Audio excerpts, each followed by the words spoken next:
이제 38페이지에 네모 4번의 도시공관리계 결정의 효력인데 먼저 좀 정리를 하죠.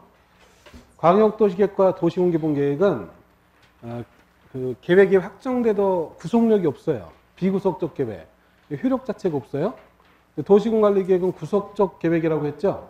그래서 이제 결정이 되고 나면 효력을 갖게 되는데, 첫 번째, 이 계획 효력이 발생하는 시기가 언제부터인가? 요 시기 문제가 있겠죠. 시기는 지용도면을 고시하면 그 고시한 날부터 효력을 갖게 되는데, 도시군관리계획을 결정해서 고시를 했죠. 효력이 있어 없어? 있어? 도시군관리계획 효력이 발생하는 시기는 지형도면을 고시한 날부터 효력을 가져요. 앞에 계획을 결정해서 고시를 했죠. 당장은 효력이 없어. 계획 결정 고시를 해놓고 요 뒤에 다시 지형도면 이걸 만들어서 고시를 하게 되면 요때까지는 결정 고시는 됐지만 효력이 없단 말이에요. 계획 결정 고시가 되면 이때부터 비로소 효력을 갖게 된다. 이런 의미입니다. 계획 결정 고시를 하고 다시 지형도면을 만들어서 고시를 해야 되는데, 지형도면의 의미를 알면 왜 지형도면이 고시돼야 효력이 있나 이걸 알 수 있게 되는데, 지형도면은 가장 단순하게 표현하면 도시공간 위반하면서 만든 서류들이 있죠. 그 중에 계획도를 그렸죠. 계획도를 다시 자세히 밝혀서 작성하는 도면이 지형도면이에요. 자세히 그리는 것. 계획도를 그렸는데 축척이 1000분의 1 또는 5000분의 1 도면을 이용해서 작성하죠. 한마디로 계획이 상세한 도면이 아니다라는 거예요. 계획도를 작성했는데 계획도를 근데 5000분의 1 도면을 이용해서 작성했어요. 계획도니까 여기 이제 계획 내용이 그림으로 표시가 되겠죠. 도로를 결정해서 도로를 이렇게 그림을 그려서 표시를 했어요. 그러니까 도면을 그리게 되면 항상 이렇게 경계선을 그리게 돼요. 주거지역, 상업지역을 결정해서 경계선을 그려서 어디까지가 주거다, 어디까지가 상업이다. 이걸 항상 경계선을 그려가면서 도면을 작성하게 됩니다. 경계선이 도면상의 이 경계선 숫자가 일정한 굵기를 갖게 되죠. 정확하게 그린다고 0.0001mm로 그릴 수는 없잖아. 그러니까 일정한 굵기를 갖게 되는데 좀 과장을 해서 1mm의 굵기로 이 5000분의 1 도면에다가 경계선을 이렇게 그렸어요. 5000분의 1 도면상의 1mm가 현실에서는 몇 mm가 되나? 5000분의 1로 이걸 줄인 게 1mm 되니까 현실에서 몇 mm가 돼? 5000mm가 되는 거죠. 현실에 5000mm가 도면상에는 1mm로 이렇게 표시가 돼서 그려진 겁니다. 그러니까 5000mm니까 몇 m야? 5m예요. 10mm가 1cm, 100cm가 1m니까 5000mm면 5m예요. 도면상에다가 선을 하나 그으면 이게 현실에서는 5m가 된다 이 말이에요. 도로를 표시하려면 선을 2개 그어야 되는데, 도로는 주택가의 도로가 보통 6m, 8m 도로예요. 단독주택 이렇게 있는 주택가들 있죠? 대지가 앞뒤로 이렇게 쭉 붙어 있는데, 이쪽은 6m 도로, 이쪽은 8m 도로, 또 6m, 8m 이런 식으로 보통 계획이 돼. 그래서 주택가의 골목에 차가 양쪽으로 이렇게 주차가 돼 있어. 그럼 8m 도로다 생각하시면 돼요. 또 어느 골목을 보면 도로가 한쪽으로만 이렇게 주차가 되고 양쪽으로 두 대를 할 수가 없어요. 차가 못 지나가. 근데 그건 보통 6m. 이게 모여서 뭐 12m 도로, 더 넓은 데를 가면 15m, 20m 이런 식으로 도로가 계획이 돼요. 그래서 6m 도로를 결정해서 그림을 그려서 표시하려고 그랬는데, 선을 하나 그니까 이미 5m야. 선을 하나 또 그어야 되는데 글 자리가 없어요. 도로폭을 넘어버려. 그러니까 5000번을 도면을 이용해서 경계선을 그리면 이 경계가 정확한 경계가 아니라 대충 그리는 거야, 대충. 그래서 도면상에는 이렇게 선이 이렇게 거의 있지만 현실에서는 경계가 이렇게 정해진 거나 마찬가지예요. 경계가. 그래서 이쪽은 주거고 여기는 상업지역인데 이 경계선에 들어가 있는 토지가 5m 폭이 되니까 이 안에 있는 토지가 주거에 좋겠는지 상업에 좋겠는지를 알 수가 없어요. 여기다가 건축을 해야 되는데 호텔을 지을 수 있는지 없는지가 결정이 되는데 안 돼요. 이거 확정이 안 되니까 효력이 당장 있어 없어? 없단 말이에요. 그래서 계획 결정 고시는 됐지만 이 상태로 돼 있기 때문에 당장 효력이 없는 겁니다. 그래서 이걸 자세히 그리는 게 뭐? 그게 지형도면. 지형도면을 다시 자세히 밝혀서 작성하게 되는 겁니다. 지형도면을 그릴 때는 이 도면이 이 축척이 중요하죠. 축척을 500분의 1로에 5만 분의 1로에? 그렇죠. 축척이 분모가 줄어들어야 도면이 더 상세 도면이 되는 거죠. 그래서 500분의 1 도면에다가 상세 그려요.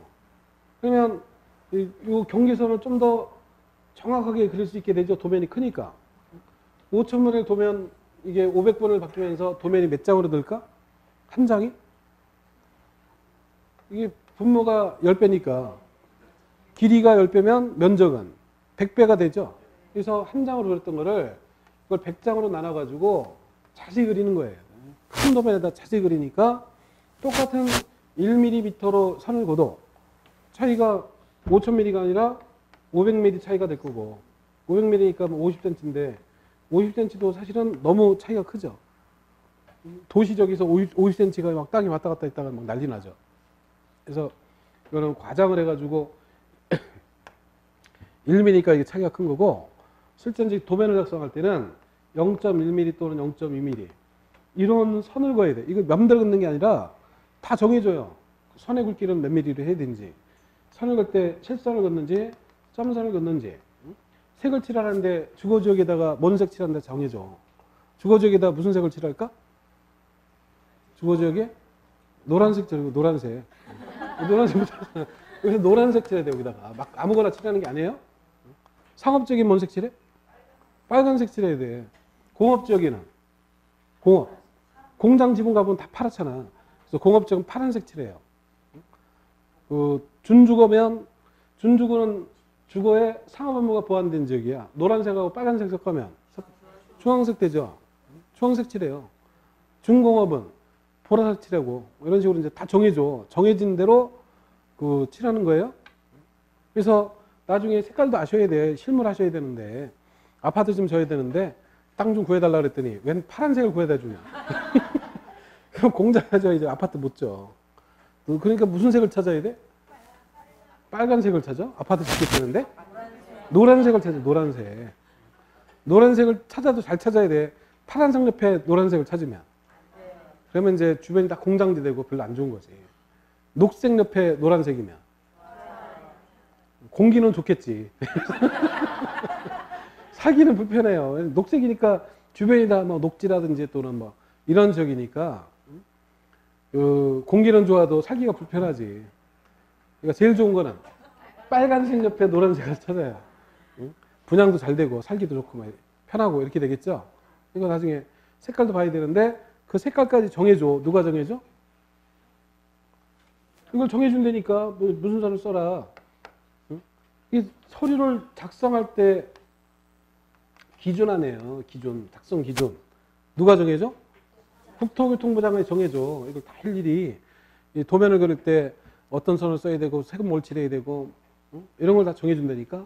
정해진 그대로 그리는 거예요. 그래서 일단 이제 0.1mm 뭐 이런 걸 정해줘. 이거를 이제 0.1mm 선을 이용해 가지고 500분의 1 도면에다가 선을 긋게 되면 이제 차이가 불과 5cm 내외로 정확한 도면이 되는 거죠.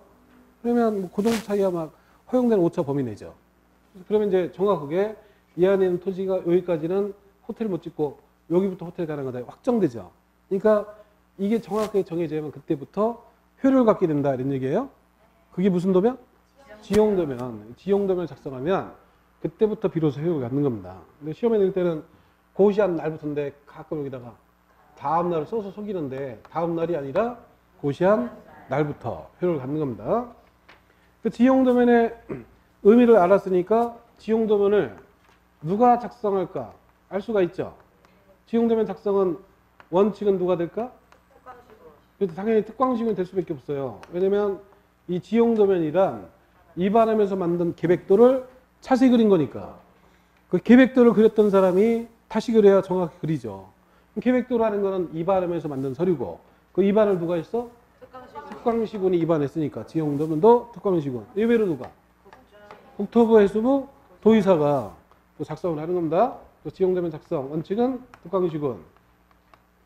예외로 국토부 장관, 해수부 장관, 도의사가 작성을 하는 거고 지형도면 작성에서 승인을 받아야 되는데 이것도 똑같은 틀이 되는 겁니다.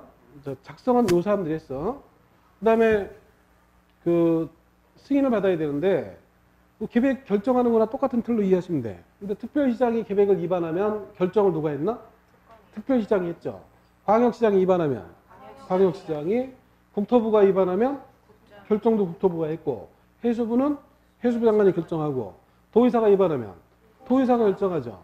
근데 시장군수가 위반했을 때만 결정을 직접 하는 게 아니라 누구한테? 도지사한테 결정을 받아요. 그러니까 지형도면도 시장군수가 위반하면 승인을 누구한테? 도의사한테 받는 겁니다. 그런데 대도시는 승인받을 필요가 있어 없어? 없죠. 또 지구단위 계획이 관한 그 지형도면은 시장군수가 직접 결정했으니까 승인받을 필요가 없는 겁니다. 그래서 그 지형도면 승인은 시장군수가 작성했을 때만 누구에게? 도의사한테 승인받는다. 그럼 도의사가 며칠 안에 승인할까요? 30일이 되겠죠. 저 14 빼고 60 빼면 나머지는 다 30일이 된다 그랬죠. 그래서 30일 안에 승인을 하는 거고 다만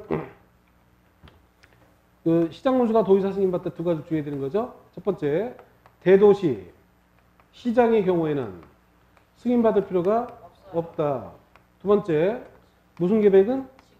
지구 단위 계획의 경우에는 시장군수가 작성했다 하더라도 승인받을 필요가 없게 되는 겁니다. 그래서 지형도면은 위반 결정 그 틀 그대로 이해하시면 돼요. 그건 이유가 위반할 때 만든 서류인 계획도를 자세히 그린 거니까 똑같은 과정으로 지형도면이 확정되는 것이고 그 다음에 그 기득권이 문제가 돼요. 기득권은 당연히 보호가 돼야 됩니다.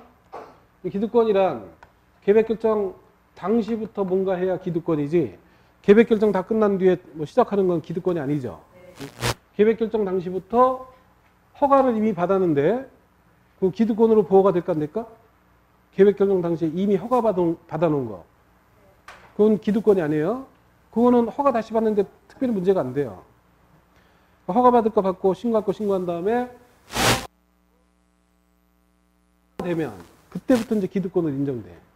그래서 이 당시부터 이미 착수한 사업공사는 사업공사를 계속할 수 있어야지. 한참 공사 중인데 계획이 바뀌었다고 하동공사도 멈춰라 이러면 안 되잖아. 그러니까 당연히 그 이미 그 착수한 사업공사는 계속할 수 있는 거예요. 계속하는데 계획 결정에 관계가 있을까 없을까? 관계 없이 계속하는 거예요. 그러니까 기득권이지. 계획 결정이 새로 변경이 됐지만 변경 계획에 관계없이 하던 그 사업공사는 계속한다. 관계없이 계속하니까 따라 신고할 필요가 있을까 없을까? 없어요. 허가를 새로 받을 필요가 있어 없어? 없어요. 그냥 하던 공사를 계속한다라는 겁니다. 다만 여기에 예외로 시가와 조정구역 수산자원보호구역이 지정됐을 때 이때는 3월 안에 신고를 하고 계속할 수가 있는 거예요. 신고하고 계속. 그러니까 시가와 조정구역 수산자원보호구역이 지정이 됐는데 계획 결정에 관계없이 사업공사를 계속할 수 있다. 맞아 틀려? 이러면 틀리게 돼요. 여기는 관계가 있죠. 신고를 해야 되는 관계가 있단 말이에요. 근데 보통은 계획 결정에 관계없이 허가도 다시 받을 필요 없고 신고도 할 필요 없이 그냥 계속하고 시가와 조정구역 수산자원보호구역 두 가지 경우에는 3월 안에 신고는 하고 계속하는 겁니다. 근데 신고해야 될 두 가지가 용도구역이 계도, 수시 네 가지가 있었죠. 이 중에 개발정구역 신고할 필요 있어 없어? 없어요. 도시자연공구역 할 필요 없고 이 두 가지를 신고를 해야 돼. 이 두 가지 잘 보면 둘 다 시옷이죠. 시옷. 신고가 시옷 아니야. 신고해야 되는 두 가지는 용도구역 중에서 시옷자 두 개만 해당된다. 이렇게 오세요. 시옷자 두 개만 3월 안에 신고. 시옷이라 했더니 3월도 시옷이에요 그러던데. 그럼 4월은 어떡하지? 근데 법에서는 이 사자가 거의 안 나와요. 이렇게 세트로다가 2년, 3년, 4년, 5년 이렇게 이제 구별할 때 이때는 뭐 간혹 있어도 따로 이렇게 정해진 거에는 4월 뭐 이런 거 거의 없어요. 그 짧은 건 1년 아니면 2년. 짧은 것 중에서 좀 긴 게 3년이에요. 다음은 이제 5년, 10년 이런 식으로 넘어가죠. 월도 마찬가지입니다. 1월, 2월, 3월, 6월, 뭐 12월. 12월은 1년이니까 월로 쓰는 건 딱 네 가지예요. 1월, 2월, 3월 아니면 6월. 요거밖에 없어요. 4월은 아닐 거고 3월. 그래서 시가와 종교육, 수산자 목욕 두 가지는 3개월 안에 신고하고 계속 하는 겁니다. 그 다음에 지용도면이라는 거 정리를 했고 효력 문제는 딱 요거 정리하시면 돼요. 교재를 보죠. 교재 38페이지 네모 4번에 계획결정의 효력. 먼저 효력 발생. 도시군관리계 결정의 효력은 뭐를 고시한 날?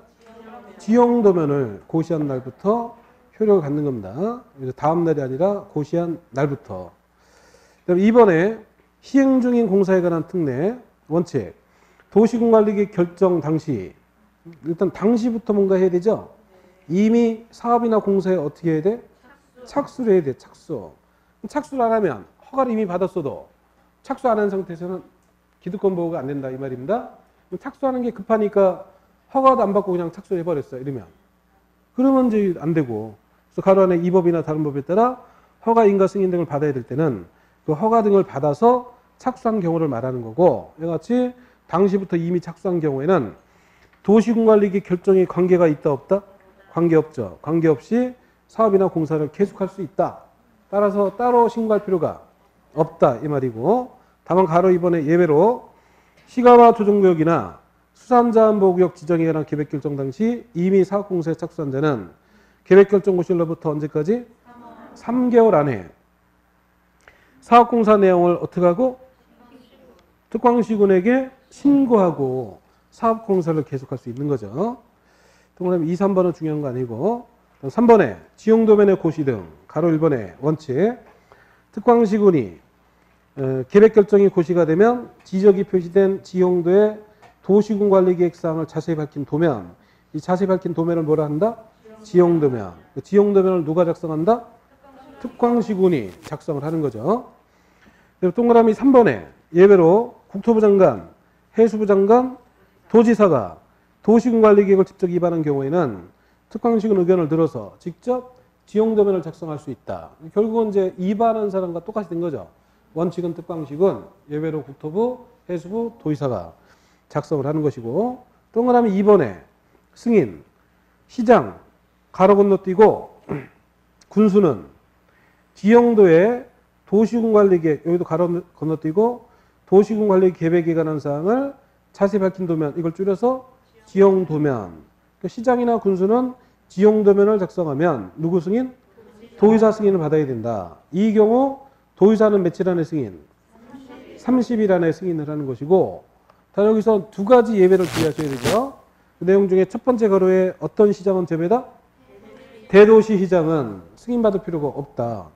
두 번째 가로에 무슨 계획은 제외다? 지구단위 계획에 관한 거는 지용도면 승인받을 필요가 없게 되는 거고, 가로 2번에 지용도면 그 확정이 되면 이제 고시를 하는 거죠. 작성을 하거나 또는 승인을 한 경우에는 고시.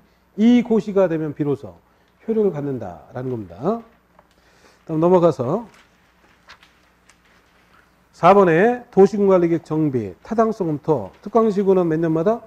5년마다 관할구역의 도시군관리계획에 대해서 타당성 여부를 전반적으로 재검토해서 정비해야 된다. 이게 나올 때마다 떠올려 봐야 되죠. 오타, 기관정, 침리, 일토. 이거 자꾸 의식적으로 떠올려 봐야 돼요. 그러니까 지금은 이제 그 떠올리는 게 좀 불편해도 자꾸 하다 보면 나중에 이제 편안하게 5년마다 타당성부터 바로 나오는 겁니다. 오타, 기관정, 침리, 일토. 기는 뭐? 도시군 기본계획, 관, 도시군 관리계획, 정비 기본계획, 침, 기본방침, 리모델링 기본계획, 1, 1년마다 재검토, 투기과열지구. 그다음 밑에 동그라미 2번하고 가로 2번, 가로 3번은 나중에 일부상 체크해야 되는데 많이 중요한 건 아니니까 일단 넘어가고 문제 한번 풀어보죠. 41페이지에 그것도 작년에 나왔던 문제인데 아주 쉬웠어요. 그 주민이 도시군관리계획 위반 제한할 때 요구되는 제한사항별 동의요건으로 틀린 것. 아까 제한 전에 동의, 기반시설 제한은 얼마? 5분의 4. 나머지는 3분의 2. 그럼 뭐 알면 푸는 거예요. 1번에 기반시설인데 5분의 4. 2번에 기반시설인데 3분의 2. 바로 틀려도 답 2번이지. 나머지 3, 4, 5번은 전부 다 3분의 2. 그러니까 기반시설은 5분의 4고 나머지는 3분의 2다. 바로 답 찾는 거죠? 이런 걸 틀리면 되는데?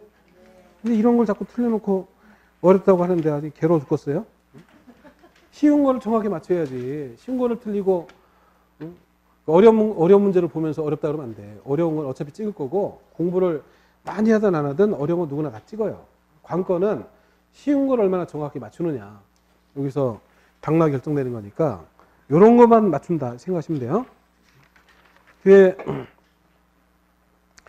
그 기출문제가 또 있는데 이것도 작년에 나온 거야. 네, 이거는 그 개국국시 열심히 외웠잖아. 그건데 출제를 잘못해가지고 모두 정답이 됐어요. 작년에 이의제기가 돼가지고 다 정답으로.